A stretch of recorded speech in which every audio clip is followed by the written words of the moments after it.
සුබ දවසක් වේවා ඔයාලා හැමෝටම.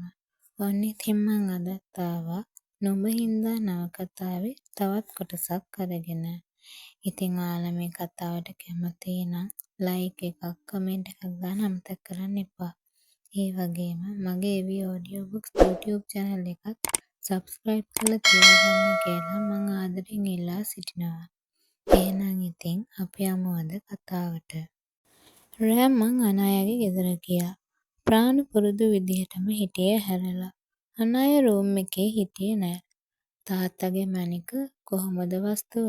මං අනායාගේ අම්මා අතින් එයාව ගනිද්දි ඒ අම්මා නැගිට්ටෙම හරි හදිස්සියට. අද දවසම මං ගාව පුතා ටිකක් බලන්න එනම්. ඒ කියන්නේ අනායා එයා කොහෙද? හිතුනේ එහෙම. මතක් වුණේ එන්න ටික වෙලාවකට කලින් අම්මා කිව්ව දේ. දුව ටිකක් අමුතුයි. ඔයාට වෙනසක් දැනුණද? එයා ඇහුවේ එහෙම. ඇයි අම්මා ඔයාට මොනවා හරි කිව්වද? මං ඇහුවේ ඊයේ දවසේ එයාගේ හැසිරීම මතක තිබුණ නිසා. මං එක්කත් හරිය කතා කළේ නෑ. දුවගේ අම්මා ප්‍රාණට කිරි මදි කියලා කිරි එකක් ගමු කියලා කිව්වා. අපි පිටි එකක් අරගෙන දීලා ආවේ. ඔයා ටිකක් බලන්න පුතා. අම්මා කිව්ව විදිහටම තව ටිකකින් අනායාගේ අම්මා ආවේ කිරි බෝතලයක් අරගෙන. ඇයි පිටි? එයා ඒ ළඟ ඇස් හංගගත්තා. දුවගේ කිරි මදි එයාට. එයා එහෙම කිව්වත් මට හිතුනේ ඒක බොරුවක් කියලා. අනායකෝ? මං ඇහුවේ අනායා පේන්න නොහිටියේ හින්දා.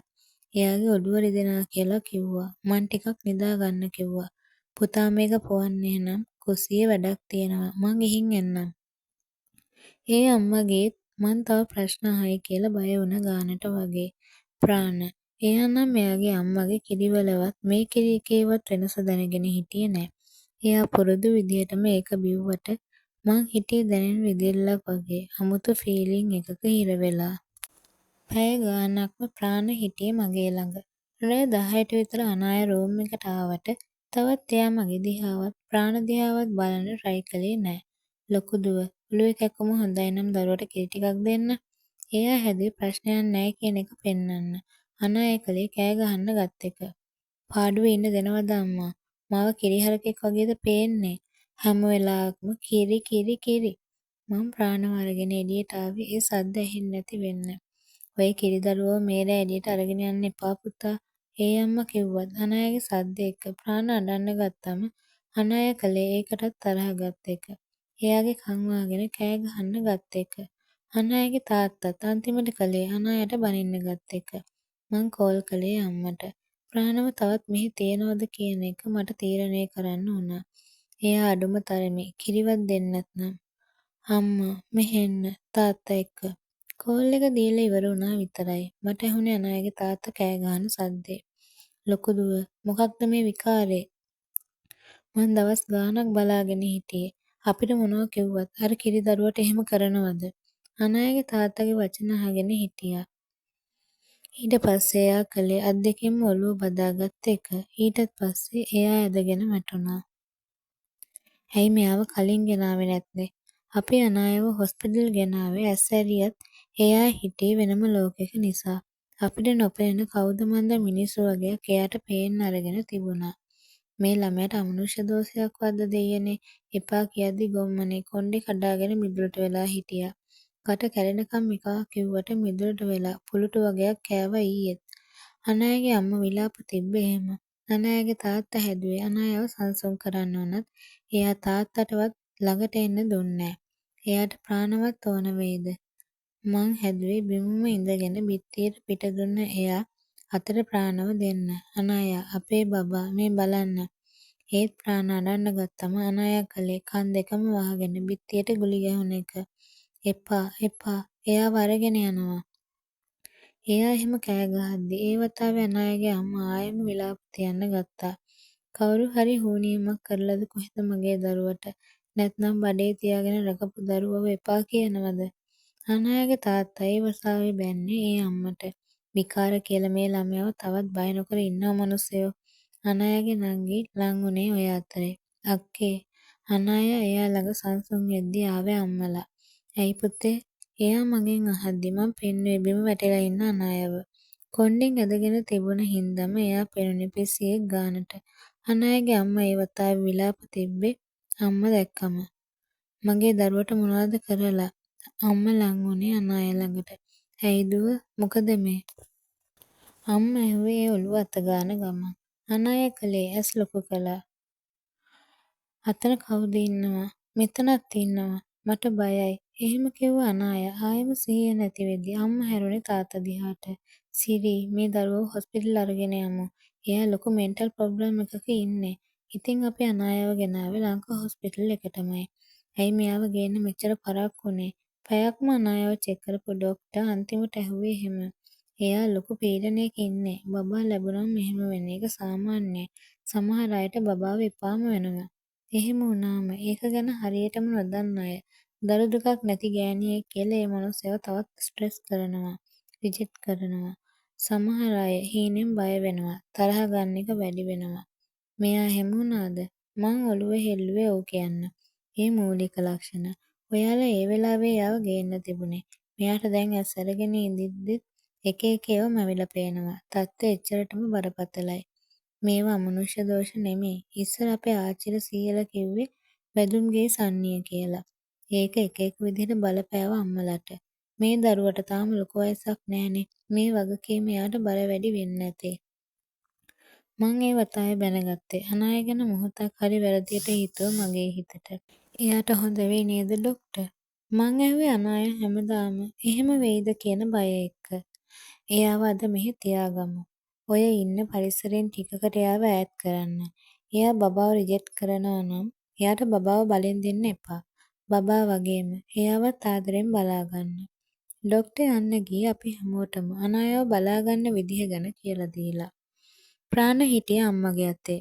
වටේට තියෙන එළි දිහා ඇස් කරක කරක බලන ගමන් අම්මා ආවේ හොඳ වෙලාවට. නැත්නම් අනායගේ අම්මලා අමනුෂ්‍ය දෝෂවලට පිරිත් කියන්න හදයි. මං එයාලා ළඟට ලං වුණේ එහෙම හිත හිත. අපි දැන් මොකද කරන්නේ සිරි? අම්මා තාත්තගෙන් ඇහුවේ අනායගේ ගෙදර අය අනායව බලන්න රූම් එකට ගියාම. අර පොඩි ගෙදර හැරෙන්නවත් ඉඩ මදීනේ. නිදහසේ නිදා ගන්නවත් විදියක් නෑ. අපේ දිහා එකගෙන යමු. අම්මා එහෙම කියද්දි මං හිටියේ එහෙම හරි අන්තිමට මට ඕන දේ වෙනවා නම් කියන හැඟීම එක්ක. ඒත් තාත්තා තාම හිතනවා.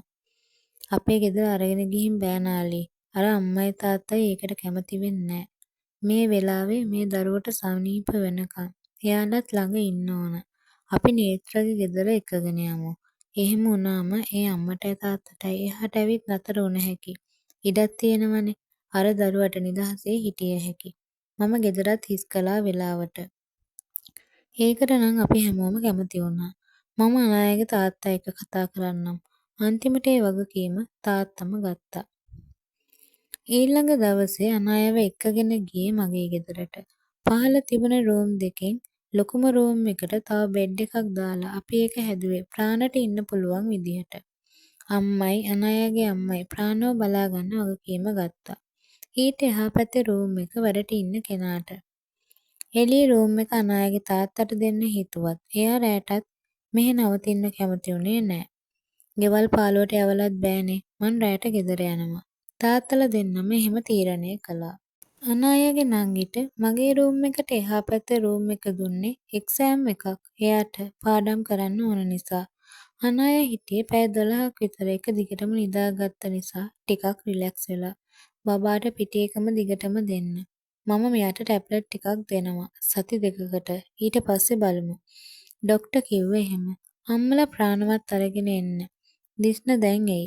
උගේ කාර් එකේ යන්න. මම අනායව අරගෙන එන්නම්. මං කිව්වේ ඩොක්ටර් අනායව ඩිස්චාර්ජ් කරන්න කලින් මට කිව්ව දේවල් ඔළුවේ තියාගෙන. ඔයා එයාට ලං වෙන්න. මේ වෙලාවේ එයා ළඟ ඉන්න පුළුවන් හොඳම කෙනා ඔයා. අනාය මාව පිළිගනීද නැද්ද කියන එක මං දැනගෙන හිටියේ නෑ.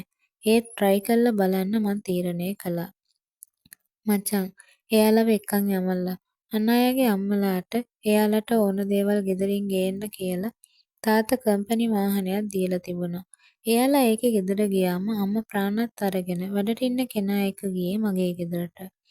මං රූම් එකට යද්දිත් අනාය හිටියේ කොහෙද මන්ද දුරක ඇස් තියාගෙන.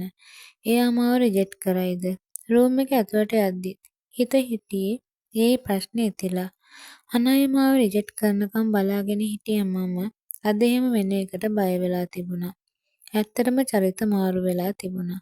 ඒක දඬුවමක් ගානට හිතලා මං හිත හදාගත්තා.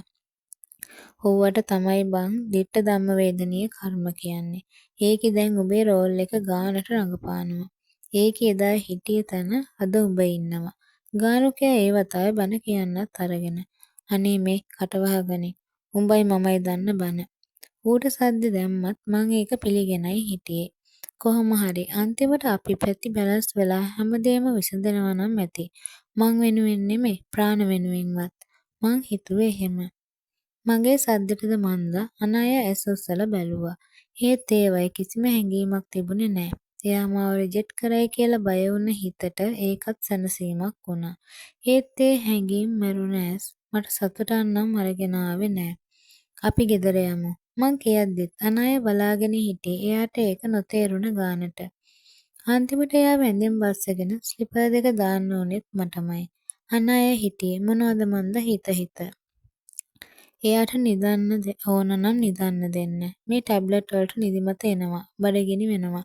ඩොක්ටර් කිව්ව එක මට මතක් වුණා. මම එයාව අරගෙන ආවේ අතින් අල්ලගෙන පොඩි එකෙක් ගානට. අනායා මගේ පස්සෙන් ආවේ ප්‍රශ්න අහන්න නැතුව. එයාව කාර් එකෙන් ඉන්දවලා බෙල්ට් එක දැම්මේ මමමයි. අන්තිමට කාර් එක ගෙදරට දාද්දි අනායා ආයෙම හිටියේ තද නින්දක. මං එයාව රූම් එකට අරගෙන ගියේ අර ප්‍රාණ වඩා ගන්න විදියටම උස්සගෙන. ඇඳෙන් තිබ්බම අනායා අනෙක් පැත්ත හැරිලා නිදාගත්තේ ප්‍රාණටත් වඩා බබෙක් වගේ. මූණට හිනාවක් ආවේ ඒ ළඟ. ප්‍රාණට කරන විදියටම ඇඳේ මේ පැත්තෙන් කොට්ටයක් තිබ්බමම් තව කොට්ටයක් තිබ්බේ එයා හැරිලා ඉන්න පැත්තෙන්. පහළට එද්දි ප්‍රාණ නිදි. අම්මා එයාට අලුත් ඇඳක් හොයලා දීලා. මං බලාගෙන හිටියේ එයා ඒකේ පැද්දෙන විදිහ. ඔයා පුංචි කාලේ නිදාගත් එක. තාත්තා ඒක ගෙනත්. අම්මා කිව්වේ මගේ ළඟට ඇවිත් hina වෙලා. එයාටත් තෙහෙට්ටු ඇති. එයත් ඊයේ ඉඳන් අපි එක්කම එහෙ මෙහෙ ආවා මගේ මැනික. පහත් වෙලා ඒ චූටි මූණ කිස් කරන්න ආව හැඟීම පැත්තකට දාලා මං ආවේ යට සැනසීමෙන් නිදාගන්න දීලා. "දුව නිදිද?" අම්මා ඇහුවේ රූම් එකෙන් එළියට යන ගමන්. "නිලුකා පුතාට තේ එකක් හදන්න" වැඩේට ආව කෙනාට එහෙම කිව්වා අම්මා ආයෙම හැරුණේ මගේ දිහාට. "දුව ආයෙම කලබල කළේ නෑනේ" මං ඔළුව හෙල්ලුවේ නෑ කියන්න. ඒත් එයා අමුතුයි. හරියට නිකන් මාව මතක නෑ වගේ. එයා බැන්නනම් ඒක මීට වඩා හොඳයි කියලා හිතෙනවා. මං කිව්වේ දැනුණ ඇත්තම හැඟීම. "බලමු පුතේ. බෙහෙත් වලට දන්නේ නෑනේ" අම්මා කිව්වේ මගේ ඔළුව අත ගාන ගමන්. "නේත්‍ර මේ දවස් ටික ගෙදර ඉන්න. මේ වෙලාවේ ඔෆිස් එකට වඩා ඔයාව ගෙදරටයි ඕන." තාත්තා එහෙම කිව්වම අම්මත් ඒක අනුමත කළා. ඒත් පුළුවන් හැම වෙලාවකම ෆැක්ටරියට ගිහින් එන්න මං තීරණය කළේ පටන් ගත්ත ගමන් ඒක නතර කරලා දාන හිතක් තිබුණේ නැති නිසා. අනායාගේ ගෙදර අය ආවේ අපි තේ බීලා ඉවර වුණාම. අම්මා එයාලව අරගෙන ගියේ එළියේ රූම් එකට. "බඩු ටික මේකෙන් තියමු. චන්ඩියා නිදි. පොඩි දුව පුතේ උඩට යන්න. ඔයාට එහෙ රූම් එක හැදුවා නිදහසේ පාඩම් කරන්න පුළුවන් වෙන්න." ඉනාය උඩට යද්දි මං හැරුණේ අම්මා දිහාට. "අනායාගේ රෙදි ටික දෙන්න අම්මා." ඒත් අම්මා ඒකට කැමති වුණේ නෑ. "ඉන්න මං අස් කරන්නම් පුතා." අම්මා ලෑස්ති වුණේ මගෙත් එක්කම එන්න. "මං කරන්නම් අම්මා." එයා බලාගෙන හිටියේ හිනාවක් එක්ක. එයාගේ ඇඳුමක්වත් නවාගත්තේ නැති කොල්ලා. දැන් දුවගේ රෙදිත් අහුල ගන්නම්ලු. අම්මා තාත්තා එක්ක කියනවා ඇහුනේ මං යන අතරතුර. අනායා ඇහැරෙද්දි මං එයාගේ රෙදි ටික අල්මාරියට දාලා ඉවර කරලා තිබුණා. ඇහැරුණ ගමන් අනායා කළේ ඇඳේ ඉඳගත්ත එක. "ඇහැරියද බබා?" නිදියද්දි හිටිය තැනට වඩා වෙනස් තැනක ඇහැරෙද්දි ඉන්න එක ගැන එයා අවුල් වෙන්න ඇති. අපි එද්දි වර නින්ද ගියා. මං කිව්වේ එයා ළඟට ගිහින් ඔලුවට අත තියලා. අනායාගේ ඇස් රූම් එක පුරාවටම අරගෙන ගියා. එයා මේක අඳුනගත්තා. ඒ දිලිසෙන ඇස් මට කිව්වේ එහෙම. "ඔව් ගත වුණ හැම දවසකම එයා මෙහෙ ආවම මම එයා එක්ක පැය ගණන් ගෙවලා දැම්මේ මේ ඇඳ උඩ." "බඩගිනිද? කාලා නාමුද නාලා කමුද?" මං ඇහුවේ එයා කතා නොකරම ඉන්න එකට. "නාමු." නිහඬව ගෙවුණු තප්පර ගානකට පස්සේ අනායා කිව්වේ එහෙම. මං පහළට ආවේ අනායාව රූම් එකේ තියලා. බැල්කනි එකට යන්න දොර ඇරලා දීලා එන්න කලින් මං නංගිට කතා කළේ එයාව බලන්න කියන්න. පහළින් ඇහුනේ ප්‍රාණ අඬන සද්දේ. කලින් දවසක ඒ ළඟ අනායා හැසිරුණු විදිය මතක නිසාම මං එයාට ප්‍රාණගේ සද්ද ඇහෙනවට කැමති වුණේ නෑ. අර වෙලාවේ අනායා නාම කිව්වම මං පහත් වුණේ එයාව උස්සගන්න. ඒත් එයා හිටියේ ඇස් දෙකත් ලොකු කරගෙන. ඔයා නිදාගෙන ඉද්දි මං ඔයාව උස්සගෙන ආවේ මෙහෙම තමයි. මං කිව්වම ඒ ඇස් තවත් බෝල වුණා. එයාව බාත් รู ම් එකෙන් තියලා බාත් ටබ් එකට වතුර පිරෙන්න දැම්ම මං එයා දිහාට හැරුණේ ඒ ඇඳුම් අයින් කරන්න. ඒත් අනායා හැදුවේ මාව නවත්තන්න. මං මේව ඕන තරම් දැකලා තියෙනවා බබා අමතකද? මං අහද්දි එයා ඔළුව හෙල්ලුවේ නෑ කියන්න. ඒකනේ අපි නාන්න හදන්නේ. ඔයයි මමයි. අපි දෙන්නම. මං එහෙම කිව්වම අනායා ඒ ඇස් පියාගත්තා. උඹ කූඩාරම් හදන්න නම් ලෑස්ති වෙන්න එපා ඔටුවෝ. ඔය කෙල්ලට දැම්ම උඹත් එක්ක ඔට්ටු වෙන්න බෑ. හිත ඒ ඇස්සේ මට තහංචි දානවා. මාව පේන්නේ වලත්තෙක් වගේද? මං එහෙම කිව්වත් හිත හිටියේ හිනා වෙවි. ඇයි එහෙම නෙවෙයිද? අර දවස්වල කෙල්ල මතක් වුණත් එහෙමනේ. මතක නැද්ද? මූණට හිනාවක් ආවේ ඒ දවස් මතක් වෙද්දි. ඒත් ගැලවිලා ගිය ගාමට පස්සේ කැලලක්වත් නොතිබුණ හමේ තාමත් රතු පාටට පේන කැපුම් තුවාලය ළඟ මං හිරිවැටුණා. ඒක දිග ඇඟිලි ගියේ මටත් නොදැනීම. රිදෙනවද? අනායා ඔළුව හෙල්ලුවේ නෑ කියන්න. කලින් රිදුනා. දැන් නෑ. එයා ඒක කිව්වේ පොඩි එකෙක් ගානට. ඉතින් තවත් ඉවසන්න මට බැරි වුණා. මං ඒ පුංචි ඇඟ අතට මැදි කරගත්තේ මලක් වගේ පරිස්සමට. පපුවට දැනුණු බර දිය වෙනකම්ම මං හිටියේ එහෙම. අනායත් පාඩුවේ එහෙම හිටියා. මුකුත්ම නොකර. ඒත් ඒ පුංචි අත් දෙක මගේ වටේට එතිලා තිබුණා.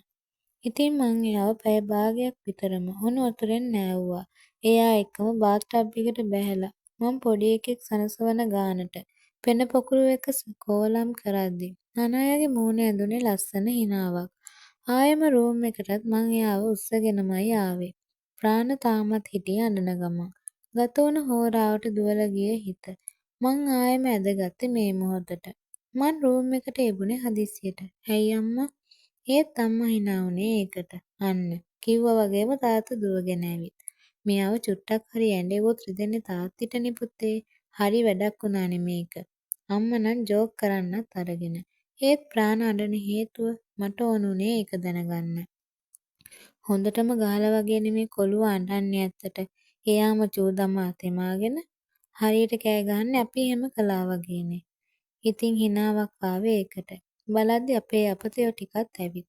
රෂේලිත් එතන. මුගේ අපත කටම තමයි පොඩි එකාටත් ඇවිත් තියෙන්නේ. බලපන් තියෙන හිතුවක්කාරකම.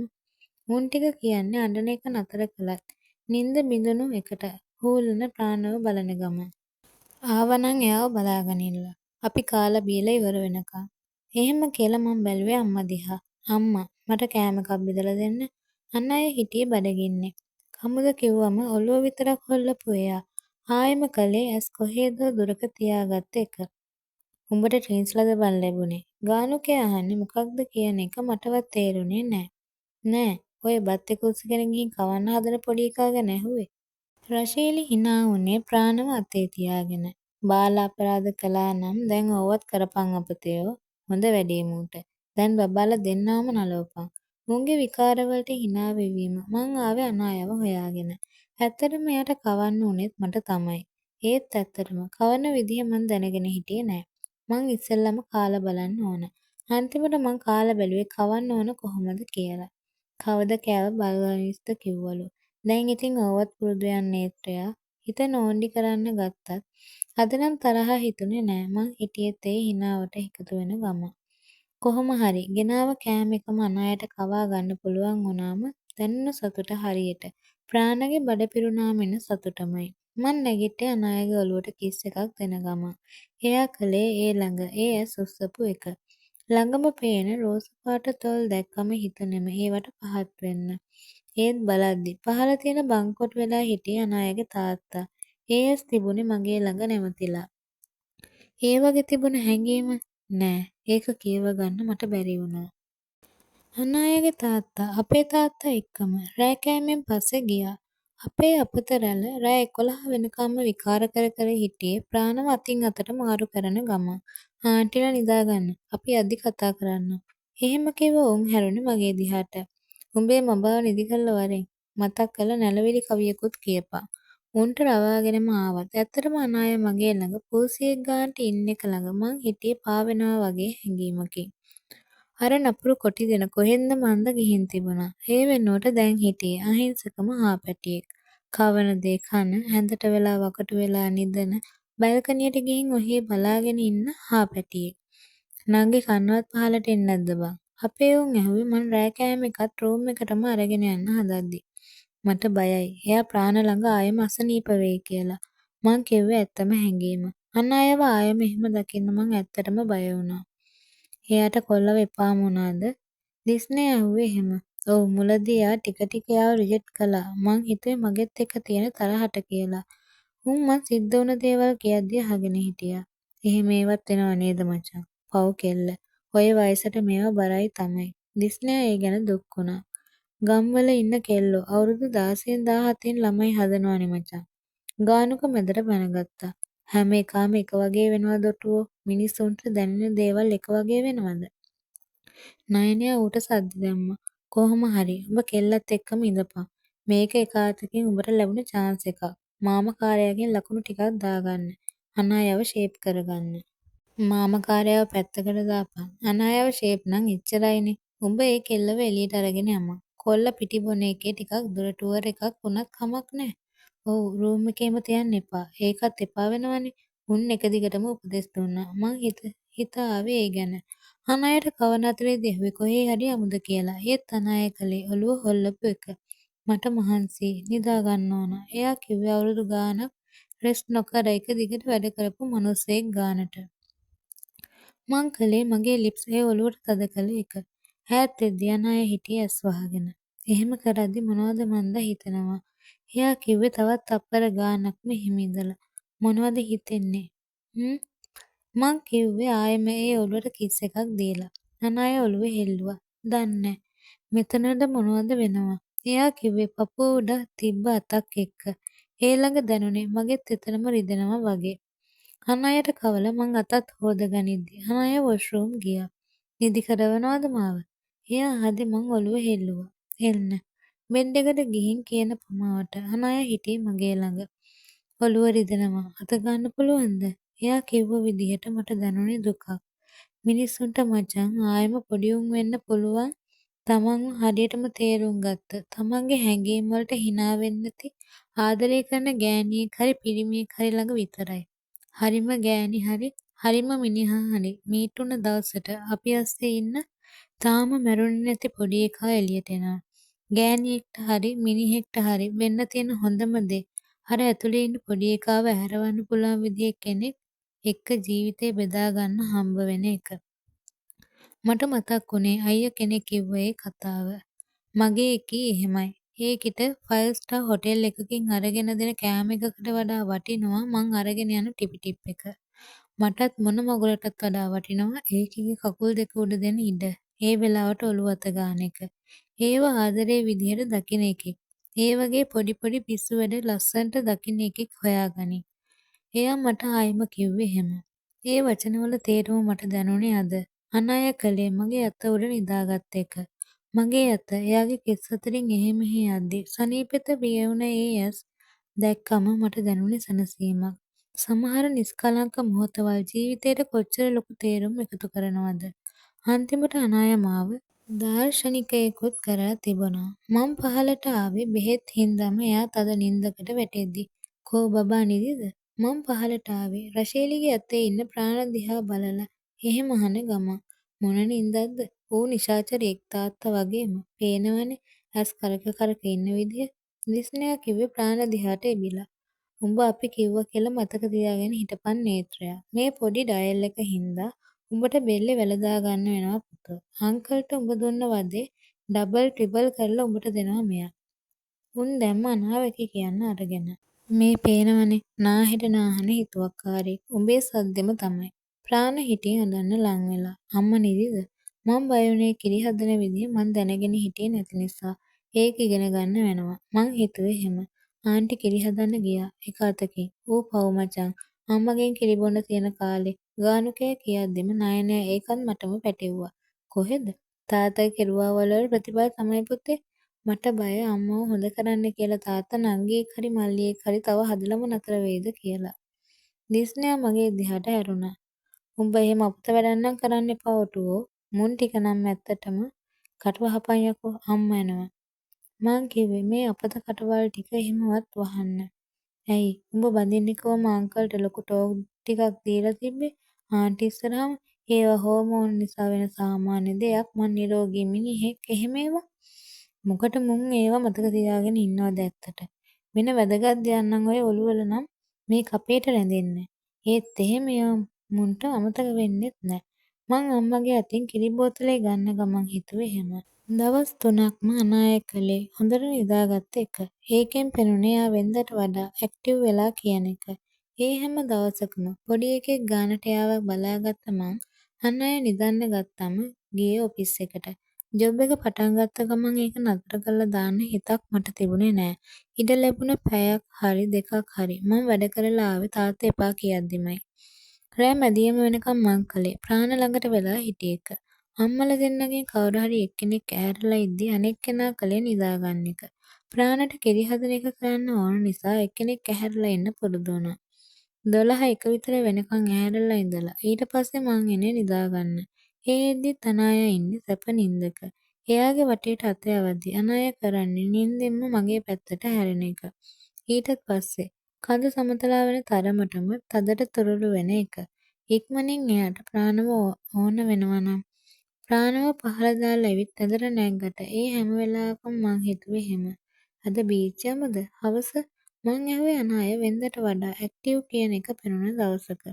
අර බලාගත් අත බලාගෙන හිටිය කෙනා දැන් වෙනස් වෙලා තිබුණා. ඒත් එක දිගට එන නිදිමත ළඟ අනාය හිටියේ ඕනම වෙලාවක නිදාගන්න ලෑස්ති වෙලා. හා යමු. එයා එහෙම කිව්වම මං ආවේ ඔෆිස් එකට. වැඩ කරන කාලේ වෙනදට වඩා දිග වුණේ ඒ වෙද්දි අනාය පහළට එන්න පුරුදු වෙලා හිටිය නිසා. එයා ප්‍රාණට ලං වුණ නිසා. බෙහෙත් නිසාම කිරි එන එක නැවතිලා තිබුණත් අද උදේ වෙද්දි මං දැක්කේ එයාගේ ගවම ඒ පැත්ත තෙමිලා තියෙනවා. මං ගෙදර යද්දි අනාය හිටියේ ප්‍රාණට කිරි දෙන ගමන්. එහෙම කමක් නැද්ද? මං ඇහුවේ අම්මගෙන්. ඩොක්ටර්ගෙන් ඇහුවා. බෙහෙත් නතර කරන්න කිව්වා. මං බලාගෙන හිටියේ අනාය දිහා.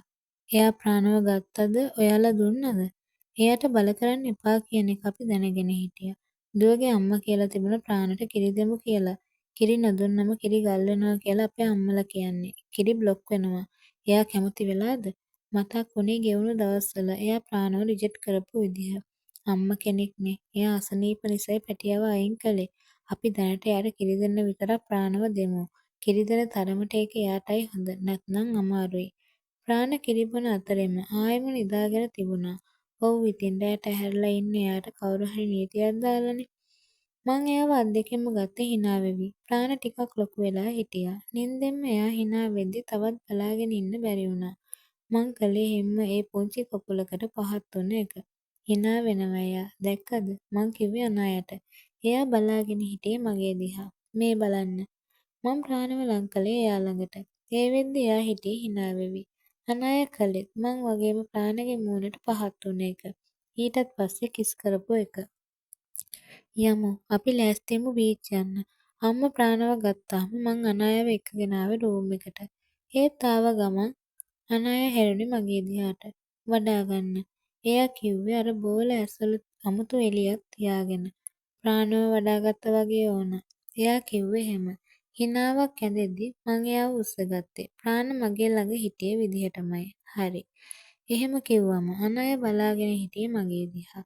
ඒ ඇඟිලි මගේ කම්මුල් අස්සේ නතර වෙද්දි මං දැනගත්තා. එයාට ඕන මොනවද කියන එක. ප්‍රාණ කිස් කරපු විදිහටම මං පහත් වුණේ ඒ මූණට. තව තප්පර ගානකින් එයාගෙන් ඈත් වෙද්දි ඒ ඇස් පිය වෙලා තිබුණා. ප්‍රාණ ළඟදී නැවතුණාට අනාය ළඟ නවතින්න ඕන නෑ කියන එක ඒ ඇස් මට කියලා දෙද්දි මං අනායව තිබ්බේ බෙඩ් එකේ. ඒ ඇස් ඇරුණත් මං ඒව ආයෙම වහලා දැම්මා කිස් එකකින්. ඊට පස්සේ තව එකකින්. තව අනාය රතු වෙනවා මං බලාගෙන. මතක් වුණේ ඉස්සර දවස්. එදා වගේම පිරීලා තියෙන අර රෝස පාට ලිප්ස් දැක දැකම නොදැක ගානට ඉන්න අමනයෙක් වෙන්න මට බැරි වුණා. ඒව පැටලෙද්දි. මුලින්ම අනාය කළේ ඒ ඇඟිලි වලින් මගේ අත් බාහුව තදට අල්ලපු එක. ඒත් ඊටත් පස්සේ අනායත් ඒකට එකතු වුණා. ඉතින් බීච් යන රෙඩි වෙන එක තවත් විනාඩි ගානකටම කල් ගියා. අපි පහළට එද්දි අනායගේ තාත්තා ඇවිත් මගේ ළඟටම ඇලිලා කියව කියවා ආව අනායා. එයාගේ තාත්තා ඉන්නව දැක්කේ ළඟටම ආවම. එයා මගෙන් ඈත් උනේ වැරැද්දක් කරපු ගානට. කොහේ යන්නද ලොකු දුව? ඒ තාත්තා අහද්දි මං බලාගෙන හිටියේ ඒ මූණේ තියෙන හැඟීම දිහා. මනුස්සයා බය ඇති උඹ ළඟ අනාය විඳවයි කියලා. පොඩි එකාට තාත්තාව නැති කරන්න තරම් ඒ මිනිස්සු මෝඩ නෑ බං. ඒ නිසා බය නොවී ඉඳපන්. දිස්නයා කලින් දවසක කිව්වේ එහෙම. එළියට යනවා තාත්තා. අනාය කිව්වේ හිමිහිට. පරිස්සමෙන්. එයා කිව්වේ එහෙම. ඒත් ඒ වචන අස්සේ තියෙන සැනසීම මට දැනුණා. ඒක එයා සනීප වුණ එකේ සතුට වෙන්න ඇති. අනාය එළියට ආවේ ප්‍රාණට කිරි දීලමයි. අත්වල ඇඟිලි වලින් විකාර කරන ගමන් එයාගේ ඇස් අනාය ළඟම තියාගත්ත ප්‍රාණ දිහා අනාය බලාගෙන හිටියේ ඒ ඔළුව අත ගාන ගමන්. ගෝල්ෆ් ෆේස් එකේ ඒ වෙද්දි මිනිස්සු පිරීලා ඇති. මං අනායව එක්කගෙන ආවේ වැල්ල වතනිස් කලංක ප්ලේස් එකකට. ඒ වෙද්දිත් ඉර බැහැලා යන්න අරගෙනයි තිබුණේ. මුහුදු රැල්ලත් එක්ක කෝලම් කරන අනාය ළඟ මං හිටියෙත් එයා ගානට වැටිලා. මං මෙච්චර කල් හිතාගෙන හිටියේ මුහුද කියන්නේ දඩබ්බර යෞවනයෙක් කියලා වුණත් අද මම දැනගත්තේ මුහුද කියන්නේ ප්‍රේමනීයම තරුණයෙක් කියලා. අනායලක හින්දාද කොහෙද මුහුදත් එහෙම වෙලා තිබුණා. ඒ ඉන වටේ අත දාගෙන ඉඩ ලැබෙන හැම වෙලාවකම ඒ මූණට බර වුණ මං ළඟ මුලදී අනාය කලබල වුණත් ටිකෙන් ටික වැටෙන කළුවර ළඟ ලෝකෙන්ම හැංගෙන්න පුළුවන් වුණාම මටත් කලින් ඉක්මන් වුණේ අනායමයි. ඒ ඇස් අස්සෙන් ගලන ගංගාවේ ගිලිලා මං මැරෙන්න ගිය වාර අනන්තයි. අනාය හිටියේ ඒ ඇස් බැල්ම අස්සේ මාව ගෙල්ලවලා හුස්මත් හිර කර කර. ආදරේ. ඒක පට්ට ලස්සන හැඟීමක්. ඒක මට දැනුනේ අනාය එක්ක ගෙවන අද දවසේ.